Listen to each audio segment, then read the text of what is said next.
예, 오늘의 모닝 브리핑 시작하겠습니다. 미국의 고용 지표가 둔하게 나오긴 했지만 침체까지는 아니다 이런 평가가 나오면서 혼조세로 마감이 되는 이제 그런 모습을 보였고요. 엔비디아가 전일 폭락했었잖아요. 그러니까 장중에 상승 전환하기도 했습니다만은 종가에서는 이제 소폭 하락하는 그런 모습을 보였습니다. 한국 관련 지표는 상승했습니다. MSCI 한국지수 강보합으로 끝나고 야간 선물은 0.63% 올라서 장 초반에 상승 출발하는 그런 흐름을 좀 만들어낼 것 같습니다. 근데 중요한 건 이제 대형주들이 어떻게 돌아가느냐인데 특히 삼성전자가 7만 원에서 딱 멈췄잖아요. 7만 원에서 지지하고 턴하는지 그러니까 이런 흐름을 또 주목을 해봐야 될 것 같습니다. 우선 미증시는 뭐 큰 등락이 나온 건 아니죠. 다우는 강보합, 나스닥은 0.3% 정도 하락해서 전체적으로는 뭐 큰 변화 없이 신중한 그런 모습을 보였고 업종별로도 뭐 딱히 크게 올랐다 내려갔다 이런 건 없어요. 그러니까 유틸리티가 0.8% 올라가고 에너지가 국제유가 오늘 되게 많이 빠졌거든요. 그러니까 1.4% 빠져서 그렇지 대부분 종목들이 뭐 0.5% 이내에서 올라가거나 내려가거나 그러니까 전체적으로 신중한 그런 모습을 보인 하루였습니다. 이날 지표 중에서는 고용 지표가 나왔는데 채용 공고 나왔습니다. 7월 채용 공고인데 767만 건, 예상이 810만이었거든요. 예상보다 낮게 나왔죠. 수치 자체는 2021년 1월 이후에 가장 낮은 수준을 보였거든요. 그러면 이거 고용이 되게 나쁜가 보다 이렇게 해석될 수도 있는데 보시면 예전에 이제 코로나 이전을 보면 그때 당시에 뭐 600만에서 700만 요 사이 왔다 갔다 했을 때잖아요. 그러니까 그때에 비하면 여전히 숫자는 어쨌든 높다. 그리고 실업자 1인당 일자리는 여전히 한 건 1.0개보다는 많은 1.1건, 정확하게 1.07입니다만 어쨌든 1.1건 정도 되기 때문에 뭐 둔해지긴 했지만 고용시장이 나빠진 정도는 아니야. 뭐 이렇게 이제 평가가 됐고요. 그리고 이제 베이지북도 이날 나왔는데 경제활동 정체 지역이 늘어나고 있다. 그러니까 12곳 중에서 9곳은 정체 혹은 하락하고 3개 지역만 상승했다. 이거는 뭐 어떻게 보면 좀 둔해지고 있나 보다 이렇게 평가될 수는 있는데 뭐 전반적으로는 뭐 나쁘다 이런 거보다는 이제 좋았을 때보다는 조금씩 흘러내리고 있어. 뭐 이 정도로 평가가 된 것 같아요. 그래서 뭐 경기 침체 공포 이런 거보다는 둔해지고 있어. 이 정도로 되면서 좀 전일 하락이 과도했나? 그러니까 이런 분석이 좀 나오게 됐죠. 실제로 이제 코멘트들 보면 이제 에버코어에서는 고용이 악화된 정도의 수준은 아니다. 해고가 아직은 많지 않고 고용이 적은 수치긴 하지만 어쨌든 고용 자체는 늘어나고 있다. 그래서 침체는 아니야. 이렇게 평가를 했고요. 라파엘 버스트, 그러니까 애틀란타 연은 총재죠. 이 사람은 고용시장 역시 약한 건 아니다라고 이야기를 하면서 여전히 이제 팬데믹 때보다는 채용 공고 자체는 많다. 이렇게 이야기를 했거든요. 근데 이 사람 인플레이션을 2%까지 내려갈 때까지 인하 안 하고 참으면 고용시장이 악화될 수 있다. 또 지금은 고용과 인플레이션을 다 봐야 되는 시기다. 그러니까 뭐 한마디로 이제 금리 내릴 거야. 뭐 이런 이제 메시지를 준 거죠. 그 외에 보면 뭐 금요일에 고용 지표가 진짜이기 때문에 그 지표 나오기 전까지 투자자들이 쉽게 매수하기는 어렵다. 이런 주장도 있고 또 일부에서는 이제 야데니 같은 경우는 되게 유명한 분석가죠. 대선 앞두고서 증시는 좀 불안정할 거다. 그런데 이제 결과적으로 백악관은 뭐 예를 한쪽, 의회는 반대쪽 이렇게 이제 백악관과 의회 권력이 엇갈리는 거를 주식시장에서 가장 선호하게 될 거다. 근데 그 전까지는 조금 시장이 불안정하지 않을까? 뭐 이런 주장을 했습니다. 근데 전체적으로 보면 침체 우려가 좀 과도했다 이런 인식이 있는 것 같아요. 뭐 CDP 나우 같은 경우는 2.1% 나타내고 있잖아요. 그래서 좀 경기 공포감이 과도했다라는 점에서 좀 매도가 나오고 매도 나오는 걸 좀 받아내고 이런 흐름이 나오면서 좀 시장은 좀 버티는 그런 모습을 보였습니다. 그리고 엔비디아가 되게 중요한 변수였잖아요. 저는 폭락을 했기 때문에 또 하루 미국 증시 역사상 하루 한 종목의 시가총액 감소로는 역대 최대였잖아요.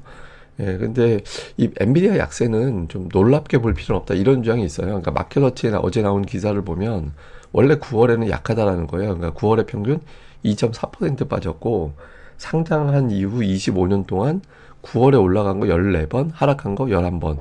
그리고 최근 3년 동안에는 9월에 평균 13%가 빠졌습니다.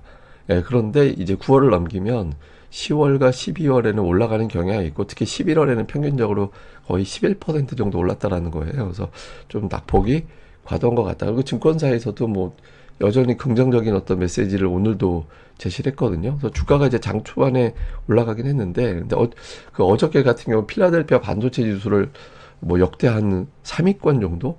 예, 뭐 3, 4위권 정도 될 정도의 낙폭을 만들어내는 그런 역할을 했잖아요. 그런데 오늘은 장 초반에 제법 올라서 113달러까지 올라갔다가 이제 중반 넘어가면서 다시 밀려가지고 이제 약보합으로 끝났거든요. 그런데 마감하기 직전에 회사 쪽에서는 어제 시간의 하락 요인으로 작용했던 소환장 발부 근데 아직 못 받았다. 근데 발부는 했나 보죠. 근데 이제 회사 쪽에서 아직 수령하지 못했다. 이렇게 또 밝혔거든요. 그래서 조금 오바해서 여러 재료에 대해서 엔비디아의 주가가 좀 과도하게 반응하는 것 같고, 제가 보기에는 이렇게 과도하게 반응하는 건 파생 상품 뭐 이런 것들의 연동이 좀 심하게 되고 있는 거 아닌가. 9월에 또 수급이 공백이잖아요. 뭐 미국 사람들 9월 15일까지 세금 내야 돼서 주식 좀 줄여야 되고 뭐 이런 것들이 있어서 수급 공백기에 좀 이런저런 가지고 좀 노는, 그런 흐름이 좀 만들어졌던 것 같다. 이렇게도 보여지는 것 같습니다.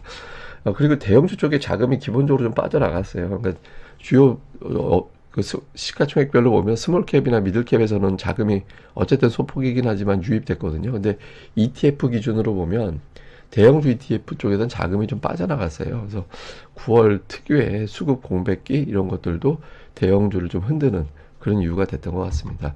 뭐 테슬라 오늘 주가 4% 올랐는데 특별하게 호재가 있었다라기보다는 뭐 유럽에서 그 전기차 세금 지원 뭐 이런 이슈 나온 것도 있었고, 어저께 주가는 빠졌는데 어제 나온 재료가 있었잖아요. 그러니까 중국 내에서 판매량이 증가했다든가 6인승 차량을 뭐 생산한다든가 이런 뉴스 나온 게 있었죠. 그걸 뒤늦게 반영한 것 같고, AMD가 이제 엔비디아가 빠지면서 대항마로서의 어떤 입지 이런 것들이 부각되면서 또 올라가는 그런 모습 보였는데, 오늘 뭐 전체적으로 테슬라 저렇게 올라간 게 S&P 500 상승률 상위에 포진할 정도로 이제 들어갔었거든요. 그래서 전체적으로 좀 신중해서 특별하게 뭐 많이 올랐다 내렸다 이렇게 평가할 만한 종목은 없는 것 같습니다.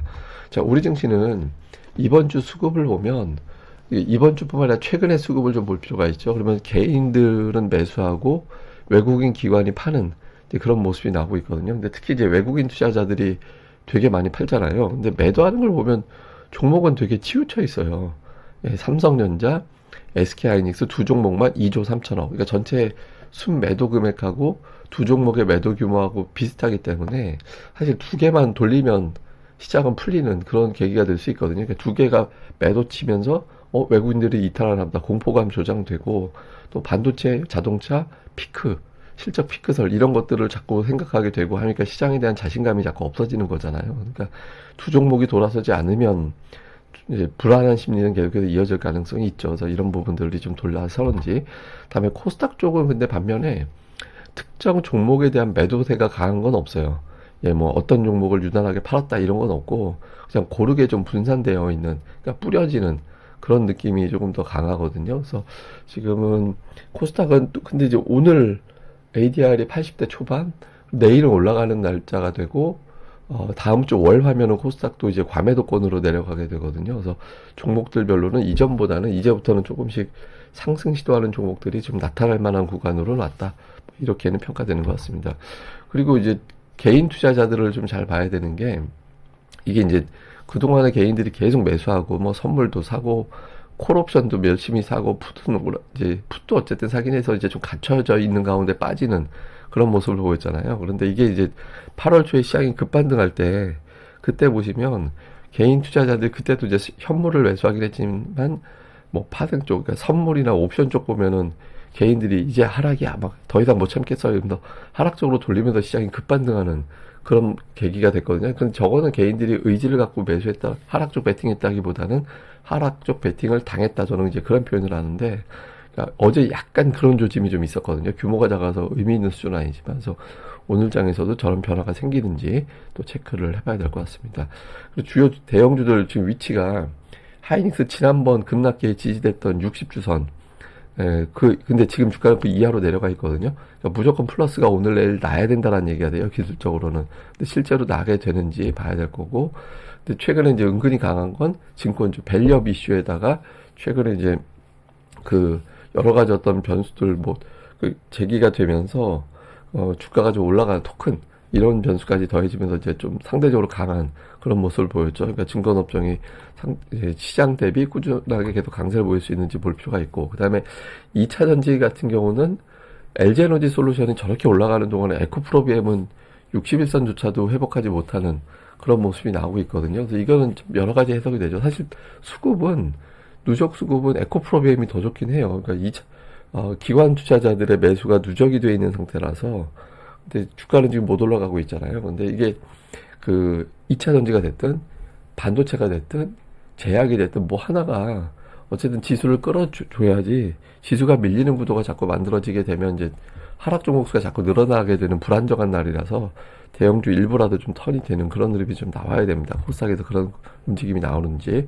그 다음에 시장에서는 대안으로 움직이고 있는 종목군들이 이런 유한양행 같이 모멘텀 재료가 확 나왔던 종목들 쪽에 관심이 막 쏠리는 현상이 나타나고 있거든요. 물론 이제 거래대금 봐서는 뭐 지수에 영향 줄 정도는 아닌데, 근데 지금 이 종목이 일종의 코스닥이 시장의 한편으로 인버스 역할을 하는 측면도 있거든요. 그러니까 시장이 올라갈 때 이런 종목이 반대쪽 시소로 내려가는. 그러니까 근데 급락은 하면 또 골치 아파지는 거고, 정체 정도 보이면서 다른 쪽으로 분산되는 그런 모습이 좀 필요해 보여서 어제 하락하는 게 좀 한편으로 보면 뭐 주가는 조금 부정적으로 볼 수 있지만 다른 한편으로 보면 일부 자금이 다른 쪽으로 넘어가나 뭐 이렇게도 해석될 수 있는 측면이 있어서 이렇게 시소 역할을 했던 종목들에 대해서는 뭐 계속해서 체크가 필요한 것 같습니다.